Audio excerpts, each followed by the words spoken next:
Hi everyone, welcome to Aarthi's Kitchen and Vlogs. ഇന്ന് നമ്മൾ ഉണ്ടാക്കാൻ പോകുന്നത് പഴ സർബത്താണ്.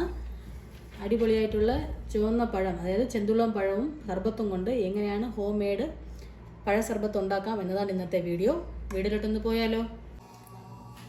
പഴ സർബത്തിന് ആവശ്യമായിട്ട് 5 ചെന്തുളം പഴമാണ് എടുത്തിട്ടുള്ളത്. 5 എണ്ണമാണ് എടുത്തിട്ടുള്ളത്.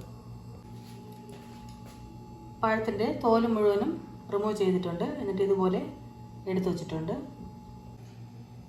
ഇനി ഇതിനെ ഒരു സ്പൂൺ ഉപയോഗിച്ച് നന്നായിട്ട് ബ്ലെൻഡ് ചെയ്തെടുക്കാം. നിങ്ങൾക്ക് വേണമെങ്കിൽ മിക്സിയിൽ ചെറുതായിട്ട് ക്രഷ് ചെയ്ത് എടുത്താലും മതിയാവും.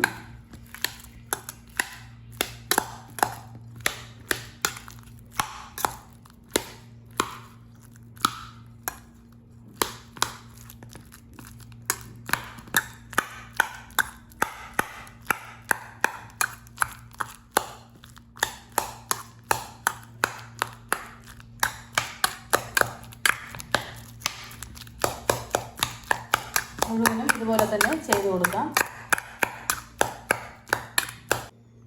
നന്നായിട്ട് ക്രഷ് ചെയ്തെടുത്തിട്ടുണ്ട്. പഴം മുഴുവനും ഇതുപോലെ നന്നായിട്ട് ക്രഷ് ചെയ്തെടുത്തിട്ടുണ്ട്. ഇനി ഇതിലേക്ക് കുറച്ചായിട്ട് സർബത്ത് ഒഴിച്ചു കൊടുത്ത് ഇതുപോലെ ഒന്ന് ഇളക്കിയെടുക്കാം.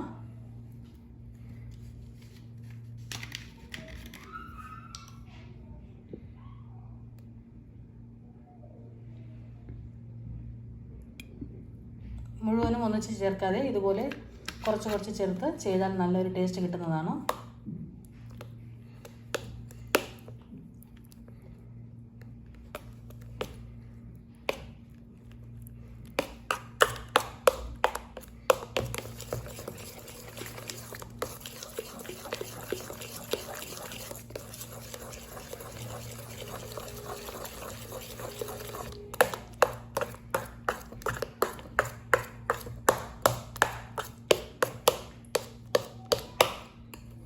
വീണ്ടും സർബത്ത് ചേർത്ത് കൊടുക്കാം.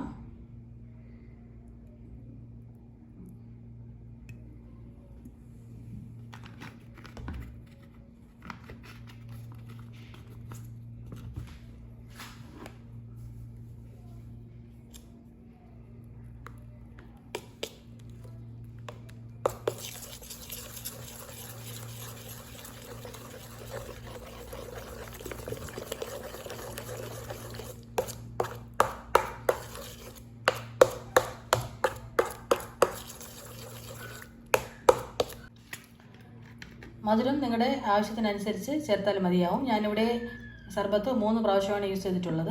ഏകദേശം 3/4 കപ്പ് സർബത്ത് എടുത്തിട്ടുണ്ട്. 2 കപ്പ് സർബത്തിനാണ് 3/4 കപ്പ് സർബത്ത് എടുത്തിട്ടുള്ളത്. 2 കപ്പ് പഴ സർബത്തിനാണ് 3/4 കപ്പ് സർബത്ത് എടുത്തിട്ടുള്ളത്.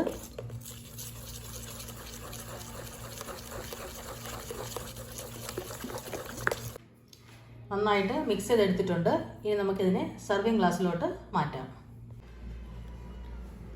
സർവിങ് ഗ്ലാസ്സിലോട്ട് കുറച്ച് ഐസ് ക്യൂബ്സ് ഇട്ട് കൊടുക്കാം. ഇത് നമുക്ക് സർബത്ത് മിക്സ് ചെയ്യുമ്പോൾ അതിൻ്റെ കൂടെ ചേർത്താലും മതിയാവും. ഇല്ലെങ്കിൽ ഇതുപോലെ സർവിങ് ഗ്ലാസ്സിലോട്ട് ചേർത്ത് കൊടുത്താലും മതിയാവും. നല്ല പെർഫെക്റ്റായിട്ട് നമ്മുടെ പഴ സർബത്ത് റെഡി ആയിട്ടുണ്ട്. കണ്ടില്ലേ, അടിപൊളി ടേസ്റ്റാണ് ഈ പഴ സർബത്തിന്. ഈ വീഡിയോ നിങ്ങളെല്ലാവരും ട്രൈ ചെയ്യും എന്ന് ഞാൻ വിചാരിക്കുന്നു. നിങ്ങൾക്ക് ഇഷ്ടപ്പെട്ടിട്ടുണ്ടെങ്കിൽ ലൈക്ക് ചെയ്യൂ, ഷെയർ ചെയ്യൂ, കമൻറ്റ് ചെയ്യൂ. നമ്മുടെ ചാനൽ ആദ്യമായിട്ട് കാണുന്നവരാണെങ്കിൽ ആർത്തീസ് കിച്ചൻ ആൻഡ് വ്ളോഗ്സ് എന്ന ചാനലിനെ സബ്സ്ക്രൈബ് ചെയ്യൂ. Thanks for watching.